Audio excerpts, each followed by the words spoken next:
आज आम पंचुवचिया ग्राम पंचायत गोटाए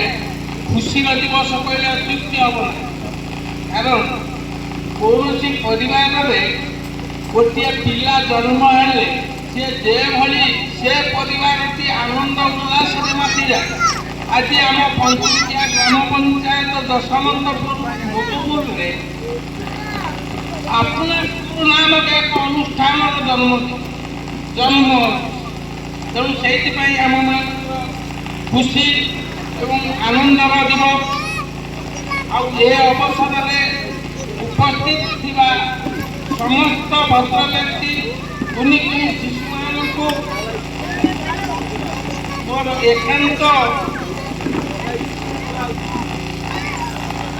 मोर एकांत अभिनंदन ये उपस्थित समय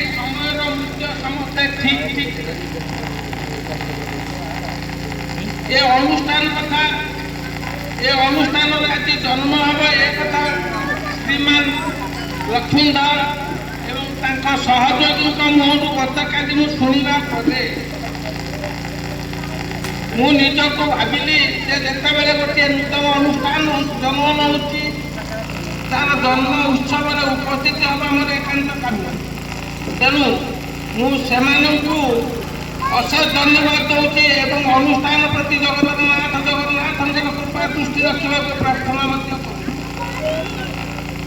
आज ये जो अनुष्ठान या या बाबद आपण समस्ते स्थिर भाव में चिंता करके देखु ये अनुष्ठान या कहीं आम पंचायत जिते गाँ अच्छी प्राय से प्राइमरी स्कूल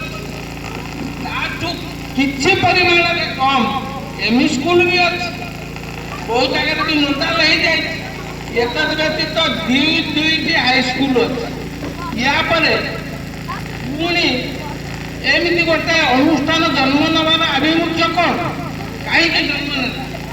कारण सरकार स्कूल भल घर खाद्य मिलूची पोशाक मिलूची पुस्तक भी मिलूची एवं बहु बहु टैलेंटेड टीचर मान अच्छा जहाँ ज्ञान बहुत ज्ञान एते स्कूल थिला परे आमे से सरकारी स्कूल छाड़ी पुणी आउ गोटे संभाव्य शिक्षागत अनुष्ठान सृष्टि हमारे कारण को आप अनुशीलन कले या जना पड़े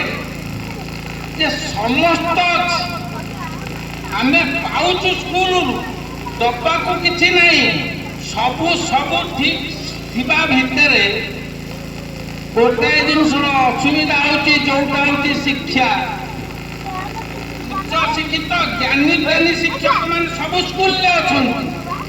किंतु सरकार कर्म चापरे सेमाने कर्तव्य अवहेला करुँच जो पिलाने ज्ञान आहरण वंचित होती एवं तार पूरण करने केतक विज्ञ प्राज्ञ ज्ञानी व्यक्ति चिंता कले तार विकल्प जो विकल्प हिसाब से आज अनुष्ठान जन्म है जोटा कि कहुए आम शास्त्री मान गोटे कथा कहते ठाकुर को पूजी क्यों लाभ हवा ठाकुर नीति न मानी गीता बाइबल कुरान कि अच्छी तार महत्व न बुझी सरकार जो अनुष्ठान कला से जदि आम सबुदिन ठाकुर को पूजा करवा किंतु नीति नियम पालन करवा नहीं आम सबुदिन गीता बाइबल कुरान पढ़ा किंतु तार मोराल तार महत्व बुझिकी जीवन सत्य व्यवहार करवा नहीं से पठन से पूजा जेभली व्यर्थ सरकार बहु आडम्बर जो सरकारी अनुष्ठान तैयारी शिक्षक मान छोटा कर दौड़ प्रतियोगिता भाग नेला भली कार्यक्रम हेतु ये सबू खाई किसी कार्य लगी पारा ना तेणु प्रत्येक अभिभावक पिलाटी जन्म देले से चिंता करे मो पिलाटी केमती गोटे बड़ मनीष अरे बड़ मनीष कहले कौन आम बुझे बयस बढ़ीगले कौन बड़ खाई मोटा हो गले कौन बड़ ना उच्चा बेसी हो गले बड़ କିଏ ୟାର ଗୋଟେ ବାସ୍ତବାନୁଭୂତି କଥା ମୁଁ ଆପଣମାନଙ୍କୁ କହିବି। ମୁଁ ଯେତେବେଳେ ସ୍କୁଲର କାମ ପାଇଁ ସେତେବେଳେ ସିଆଇ ଅଫିସ ଥିଲା କେଉଁଝର, ମୁଁ କେଉଁଝରକୁ ଯାଇଥିଲି। ସେତେବେଳେ ଆମର ସିଆଇ ଥିଲେ ସୁବ୍ରତଚନ୍ଦ୍ର ନାୟକ। ସେଠୁ ତାଙ୍କର ଗୋଟେ ପ୍ରୋଗ୍ରାମ ବାହାରେ ଥିଲା, ଆମକୁ ଅପେକ୍ଷା କରିବାକୁ ପଡ଼ିଲା। ସିଏ ଯେତେବେଳେ ଆସିଲେ ଆମକୁ ସାକ୍ଷାତ କରିକି ଘରକୁ ଫେରିବାକୁ ପଡ଼ିବ। ତେଣୁ ଯେତେବେଳେ ସାକ୍ଷାତ କରିବାକୁ ପଡ଼ିଲା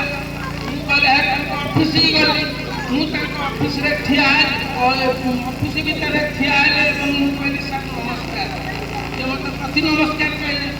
3-4ଟା ଚେୟାର ଥିବା ସତ୍ତ୍ୱେ ମୋର ନୈତିକତା ନଥିଲା କୌଣସି ଚେୟାରରେ ବସିବାକୁ। ପୁଣି କିଛି ସମୟ ପରେ ସେଇଠି ବସ। ସେଠୁ ମୁଁ ବସିଲି। ଆମର ଯେଉଁ ଅଭିପ୍ସା ଥିଲା ମୁଁ ସେ ଅଭିପ୍ସା ଉପସ୍ଥାପନ କଲି, ଆଲୋଚନା କଲୁ ଏବଂ ତାର ଶେଷରେ ମୋତେ ପ୍ରତ୍ୟାବର୍ତ୍ତନ କରିବାକୁ ପଡ଼ିଲା। ଯେତେବେଳେ ବସରେ ଆସୁଥାଏ ମୋ ମୁଣ୍ଡରେ ଗୋଟେ ଭାଇବ୍ରେଟ୍ ହେଲା। କ'ଣ ହେଲା? ଆଚ୍ଛା, କୃଷ୍ଣଚନ୍ଦ୍ର ନାୟକ